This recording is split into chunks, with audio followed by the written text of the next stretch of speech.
இன்றைக்கி இஃப்தார் டே 3. இன்றைக்கி வந்து பார்த்திங்கன்னா நோம்பு இருக்க ஸ்பெஷல் ரோஸ் மில்க், அப்புறம் ஆரஞ்சு ஜூஸ், அப்புறம் வந்து பார்த்திங்கன்னா புட்டிங் கேக், பப்ஸு, அதுக்கப்புறம் சமோசா, கீரை வடை, அதுக்கப்புறம் வந்து பார்த்திங்கன்னா முட்டை சுண்டல் வாங்கியிருக்கோம். நம்ம வழக்கம் போல் வந்து பார்த்திங்கன்னா இறைவனை வந்து பிரார்த்தனை பண்ணிவிட்டு நம்ம பேர்த்தம்பழத்தை வச்சு நம்ம வந்து நோன்பு திறந்தாச்சு.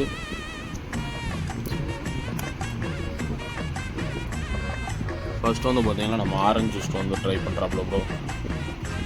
இப்போ ஆரஞ்சு ஜூஸ் எப்படி இருக்குது? கூலிங்லாம் கரெக்டாக இருக்கா? அதுக்கப்புறம் வந்து பார்த்திங்கன்னா ரோஸ் மில்க்குமே வந்து பார்த்திங்கன்னா வீட்டில் செஞ்சதை நம்ம கடையில் வாங்கலை.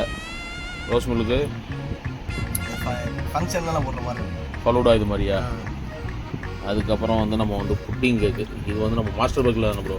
மாஸ்டரா மம்மியா? இது மாஸ்டர் பேக்கரிப்பா. மாஸ்டர் பேக்கரி புட்டிங் கேக் மலேசியாவில் இது வந்துருக்காங்க.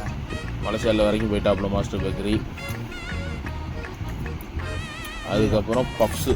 ஆனால் மாஸ்டர் பேக்கரியில் என்றைக்குமே பப்ஸு தான். பப்ஸு என்றைக்குமே பப்ஸு அடிச்சுக்கிற முடியாது மாஸ்டர் பேக்கரியில். ஆனியெல்லாம் நல்லா வச்சுருக்கோம், சாப்பிட்றதுக்கு சூப்பராக இருக்கும். அதுக்கப்புறம் கீரை போண்டா, கீரை வடை போண்டா, என்ன வேண்டாலும் சொல்லலாம், ஏதோ உங்கள் வேற வச்சுக்கிறேங்க.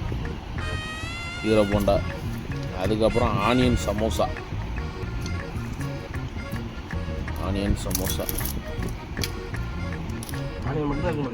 உள்ள ஆனியன் மட்டும் தான் வச்சுருக்கா, அப்படியே மசாலாலாம் இல்லை.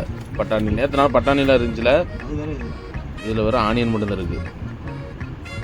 அடுத்து வந்து முட்டை சுண்டல். இந்த முட்டை சுண்டல் வந்து பார்த்திங்கன்னா ராமநாதபுரத்தில் ஒரு 2 இடத்துல கிடைக்கும். 2 இடத்துல பார்த்திங்கன்னா டேஸ்ட் டிஃப்ரெண்ட் வரும், ஆனால் சாப்பிட்றதுக்கு சூப்பராக இருக்குங்க.